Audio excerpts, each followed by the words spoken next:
ಬಗ್ಗೆ ಯಾವುದನ್ನು ಮಾತಾಡಿದ್ರು ಕೇಸ್ ಹಾಕಬಹುದು ಅನ್ನೋ ಒಂದು ಕಾಯ್ದೆಯನ್ನು ಇವರು ಜಾರಿಗೆ ತರ್ತಾರೆ ಅಂತ ಹೇಳಿದ್ರೆ ಇಡೀ ಭಾರತೀಯ ಜನತಾ ಪಾರ್ಟಿ ಇದನ್ನು ಅತ್ಯಂತ ಉಗ್ರ ರೀತಿಯಲ್ಲಿ ವಿರೋಧಿಸುತ್ತದೆ.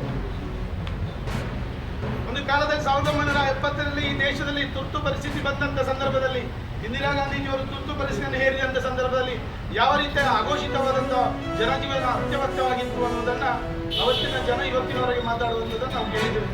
ಮತ್ತೆ ಅತ್ಯಂತ ಒಂದು ವೈಭವೀತವಾಗಿ ನಡೆಸಿದ್ದ ಈ ರಾಜ್ಯದ ಜನತೆ, ನಮ್ಮ ರಾಜ್ಯದ ಆಡಳಿತ ಯಾವ ರೀತಿ ಇತ್ತು ಅಂತ ಅನ್ನೋದನ್ನ ಒಂದಷ್ಟು ಮೊದಲು ನೋಡಿದಾಗ ಈ ರಾಜ್ಯವನ್ನು ಆಡಳಿತ ರಾಜಕೀಯ ರಹಿತವಾಗಿ ರಾಜ ಮಹಾರಾಜರು ಆಡಳಿತ ಮಾಡಿದಂಥ ಸಂದರ್ಭದಲ್ಲಿ ಯಾವ ರೀತಿಯ ಒಂದು ಸುಖಿ ಜೀವನದಲ್ಲಿ ಈ ರಾಜ್ಯದ ಜನತೆ ಬಾಳ್ತಾ ಇದ್ದರು ಅನ್ನೋದನ್ನ ನಾವೆಲ್ಲರೂ ಕೇಳಿಕೊಂಡಿದ್ದೇವೆ. ಇವತ್ತು ಮತ್ತೆ ಯಾವಾಗ ಈ ದೇಶಕ್ಕೆ ಸ್ವಾತಂತ್ರ್ಯ ಸಿಕ್ಕಿತ್ತೋ ಅವತ್ತಿಂದ ಈ ದೇಶವನ್ನು ಆಡಳಿತ ಮಾಡಿದ್ದಂತ ಈ ಕಾಂಗ್ರೆಸ್ ಸರ್ಕಾರ ಅವತ್ತಿನ ಕಾಲದಲ್ಲಿ ಒಂದು ಒಳ್ಳೆಯ ಆಡಳಿತವನ್ನು ಕೊಡಬಹುದು ಅನ್ನೋ ಉದ್ದೇಶಕ್ಕೋಸ್ಕರ ಜನರು ಕಾಂಗ್ರೆಸ್ ಅನ್ನ ಆಶೀರ್ವಾದ ಮಾಡಿದ್ರು. ಆದ್ರೆ ತದನಂತರ ವರ್ಷಾನುಗಟ್ಟಲೆ ಕಲಿತಾ ಇವತ್ತು ಕಾಂಗ್ರೆಸ್ಸಿನ ಪರಿಸ್ಥಿತಿ ಎಲ್ಲಿಗೆ ಮುಟ್ಟಿದೆ ಅಂತ ಹೇಳಿದ್ರೆ ಈ ರಾಜ್ಯದಲ್ಲಿ ಸರಿಸುಮಾರು 22 ರಾಜ್ಯಗಳಲ್ಲಿ ಇವತ್ತು ಆಡಳಿತ ಮಾಡ್ತಾ ಇರುವಂತದ್ದು ರಾಜಕೀಯವಾಗಿ ಯಾವುದು ಅಂತ ಕೇಳಿದ್ರೆ ಅದು ಭಾರತೀಯ ಜನತಾ ಪಾರ್ಟಿ. ಇಡೀ ದೇಶದ ಜನತೆಗೆ ಗೊತ್ತಾಗಿದೆ ಈ ದೇಶವನ್ನು ಮುನ್ನಡೆಸಬೇಕಿದ್ರೆ ಅಲ್ಲಿ ಭಾರತೀಯ ಜನತಾ ಪಾರ್ಟಿ ರಾಜ್ಯದಲ್ಲಿ ಆಡಳಿತ ಇದ್ದಾಗ ಅದೊಂದು ಒಳ್ಳೆಯ ರಾಜಕೀಯ ಆಡಳಿತವನ್ನು ನೋಡಬಹುದು ಅನ್ನೋದನ್ನ ಜನ ಮಾತಾಡಿಕೊಳ್ಳುವಂಥದ್ದು ನಾವು ಕೇಳ್ತಾ ಇದ್ದೇವೆ. ಹಾಗಾಗಿ ಇವತ್ತು ಕರ್ನಾಟಕ ರಾಜ್ಯದಲ್ಲಿ ಕೂಡ ನಾನು ಹೇಳುವಂಥದ್ದು ಈ ರಾಜ್ಯದ ದೇಶದ ಅನೇಕ ರಾಜ್ಯಗಳಲ್ಲಿ ಭಾರತೀಯ ಜನತಾ ಪಾರ್ಟಿ ಆಡಳಿತ ಮಾಡ್ತಾ ಇರುವಂತಹ ರಾಜ್ಯಗಳ ಒಂದು ಒಂದು ವ್ಯವಸ್ಥೆ ಯಾವ ರೀತಿ ಉಂಟು, ಈ ರಾಜ್ಯವನ್ನು ಆಡಳಿತ ಮಾಡ್ತಾ ಇರುವಂತಹ ಕಾಂಗ್ರೆಸ್ನ ಆಡಳಿತ ಯಾವ ರೀತಿ ಉಂಟು ಅಂತ ತುಲನೆ ಮಾಡಿದಾಗ ಇಡೀ ನಮ್ಮ ರಾಜ್ಯದ ಜನತೆ ಇವತ್ತು ಶಾಪ ಇಡುವಂಥದ್ದನ್ನು ನಾವು ಕಾಣ್ತೇವೆ. ಮುಂದಿನ ದಿವಸಗಳು 1-2-3 ಭಾಗಗಳಲ್ಲಿ ಇವತ್ತು ಈ ದೇಶದಲ್ಲಿ ಕಾಂಗ್ರೆಸ್ ಸರ್ಕಾರ ಆಡಳಿತ ಮಾಡುವುದನ್ನು ನಾವು ನೋಡ್ತೇವೆ. ನನ್ನ ಒಂದು ಇವತ್ತು ಕಾಣುವಂಥದ್ದು ಇವತ್ತು ಜನ ಮಾತಾಡುವಂಥದ್ದನ್ನು ನೋಡುವಾಗ ಮುಂದಿನ ದಿವಸದಲ್ಲಿ ಈ ದೇಶದಲ್ಲಿ ಯಾವುದೇ ಒಂದು ರಾಜ್ಯದಲ್ಲಿ ಕೂಡ ಕಾಂಗ್ರೆಸ್ ಆಡಳಿತ ಮಾಡುವುದಿಲ್ಲ ಅನ್ನೋದನ್ನ ನಾವು ಅತ್ಯಂತ ಸ್ಪಷ್ಟವಾದ ಮಾತುಗಳಿಂದ ನಂಬಬಹುದು. ಹಾಗಾಗಿ ಇವತ್ತು ಈ ದೇಶದ ಜನರ ಭಾವನೆಗೆ ವಿರುದ್ಧವಾಗಿ ಈ ರಾಜ್ಯದಲ್ಲಿ ನಮ್ಮ ರಾಜ್ಯದ ಇವತ್ತಿನ ಸರ್ಕಾರ ಕಳೆದ ಅನೇಕ ತಿಂಗಳಿಂದ ಅನೇಕ ಹೋರಾಟಗಳನ್ನು ನಾವು ಮಾಡಿದ್ದೇವೆ. ಜನ ವಿರೋಧಿ ಸರ್ಕಾರ, ಹಿಂದೂ ವಿರೋಧಿ ಸರ್ಕಾರ, ಬಡ ಕಾರ್ಮಿಕರ ವಿರೋಧಿ ಸರ್ಕಾರ ಯಾವ ಮಟ್ಟಕ್ಕೆ ಇವತ್ತು ಮುಟ್ಟಿದೆ ಅಂತ ಹೇಳಿದ್ರೆ ಇಲ್ಲಿ ಜನಜೀವನವನ್ನು ಮಾಡಲಿಕ್ಕೇನೆ ಸಾಧ್ಯ ಇಲ್ಲದ ಮಟ್ಟಕ್ಕೆ ಇವರ ರಾಜಕೀಯ ಆಡಳಿತವನ್ನು ನಾವು ಕಾಣ್ತಾ ಇದ್ದೇವೆ.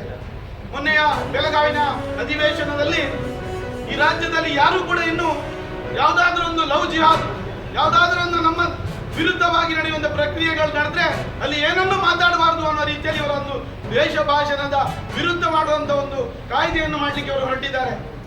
ಹಾಗಾಗಿ ಇವತ್ತು ಭಾರತೀಯ ಜನತಾ ಪಾರ್ಟಿ ಇಡೀ ರಾಜ್ಯದಲ್ಲಿ, ನಮ್ಮ ಜಿಲ್ಲೆಯಲ್ಲಿ, ಹಾಗೇನೆ ನಮ್ಮ ಪುತ್ತೂರು ವಿಧಾನಸಭಾ ಕ್ಷೇತ್ರದಲ್ಲಿ ನಾವೆಲ್ಲರೂ ಒಟ್ಟಾಗಿ ಸೇರಿಕೊಂಡು ಇಲ್ಲಿಯ ಜನತೆಗೆ ಸ್ಪಷ್ಟವಾದ ಸತ್ಯ ಸಂಗತಿಯ ಅರಿವು ಮಾಡಬೇಕು. ಆ ಮುಖಾಂತರ ಯಾವುದೇ ಕಾರಣಕ್ಕೂ ಈ ದ್ವೇಷ ಮಸೂದೆಯನ್ನ ಮನ್ನಣೆ ಮಾಡಲಿಕ್ಕೆ ನಮ್ಮ ಜನ ಒಪ್ಪುವುದಿಲ್ಲ ಅನ್ನೋದನ್ನ ನಮ್ಮ ಮುಖಾಂತರ ಇವತ್ತು ನಾವು AC ಅವರಿಗೆ ಒಂದು ಅರ್ಜಿಯನ್ನ ಕೊಡುವುದರ ಮುಖಾಂತರ, ನಮ್ಮ ಮನವಿಯನ್ನು ಕೊಡುವುದರ ಮುಖಾಂತರ ಈ ನಮ್ಮ ಒಕ್ಕಲಿನ ಒಂದು ವಿಚಾರವನ್ನ ತಿಳಿಸುವುದರೊಟ್ಟಿಗೆ ಈ ಒಂದು ಪ್ರತಿಭಟನೆಯನ್ನ ಮಾಡಲಿಕ್ಕೆ ನಾವಿವತ್ತು ಸೇರಿದ್ದೇವೆ. ಬಂದಿರುವಂತಹ ಎಲ್ಲ ನಮ್ಮ ಈ ರಾಷ್ಟ್ರಭಕ್ತ ಬಂಧುಗಳಿಗೆ ಅತ್ಯಂತ ಅಭಿನಂದನೆಯನ್ನು ಸಲ್ಲಿಸ್ತಾ ನಮ್ಮ ಮುಂದಿನ ಹಿಡಿತದಲ್ಲಿ ಇಟ್ಕೊಂಡು ಅದಕ್ಕೆ ಮಾರ್ಗದರ್ಶನ ಮಾಡಿಕೊಂಡು ಈ ಕೆಲಸ ಮಾಡಿ ಅಂತ ಹೇಳಿ ಹೇಳಿಕೊಂಡು ಇಂಥ ಸಾಧನೆಯನ್ನು ಮಾಡಿರುವಂಥದ್ದು ಒಂದು ದೊಡ್ಡ ಕ್ರಿಯೆ ಅಂತೇಳಿ ನಾನು ಭಾವಿಸ್ತೇನೆ. ನಾವೆಲ್ಲ ಅನುಭವ ಆಗಿರೋ ರಾಜಕೀಯದಲ್ಲಿ ನಾನು 89ನೇ ಇಸ್ವಿಯಿಂದ ಶಾಸನಸಭೆ ಸದಸ್ಯನಾಗಿರೋನು. ನೋಡೋಕೆ ನಿಮ್ಮ ಹುಡುಗನಂಗೆ ಕಾಣ್ಬೋದು, 71 ವರ್ಷ. ನಮ್ಮ ಅನುಭವದಲ್ಲಿ ಹೇಳ್ತಿದ್ದೀವಿ, ರಿಯಲ್ ಎಸ್ಟೇಟ್ ಅಂದರೆ ನಮಗೆಲ್ಲ ಒಂದು ಕೆಟ್ಟದಂದಿ ಅನ್ನೋ ಭಾವನೆ ಇರ್ತಿದ್ದಂಥ ಕಾಲ. ನಾವು ಕಾನೂನು ಮಾಡಬೇಕಾದ್ರೆ ಯಡಿಯೂರಪ್ಪನವ್ರ ಸರ್ಕಾರದಲ್ಲಿ 30-40 ಅಂತ ಮಾಡಿದ್ರು. ಒಂದು ರಿಯಲ್ ಎಸ್ಟೇಟ್ ಒಂದು ಲೇಔಟ್ ಮಾಡಿದ್ರೆ 30% ಮಾತ್ರ ಫಸ್ಟ್ ಬಿಕ್ರಿ ಮಾಡಬೇಕು, ಅಷ್ಟರೊಳಗೆ ಇಂತಿಂಥ ಫೆಸಿಲಿಟಿ ಕ್ರಿಯೇಟ್ ಮಾಡಬೇಕು, ಆಮೇಲೆ 30% ಬಿಕ್ರಿ ಮಾಡಬೇಕು, ಆಮೇಲೆ ಇಷ್ಟು ಫೆಸಿಲಿಟಿನ ಕ್ರಿಯೇಟ್ ಮಾಡಬೇಕು, ಅನದರ್ 40% ಮಾಡಬೇಕಾದ್ರೆ ಏನೇನು ಬೇಸಿಕ್ ಕಮ್ಯುನಿಟೀಸ್ ಇರುತ್ತೆ ಅದನ್ನೆಲ್ಲ ಕೊಟ್ಟ ನಂತರ ಅದನ್ನು ಮಾರಬೇಕು ಅಂತೇಳಿ ಕಾನೂನು ಮಾಡೋ ಸ್ಥಿತಿ ಬಂತು.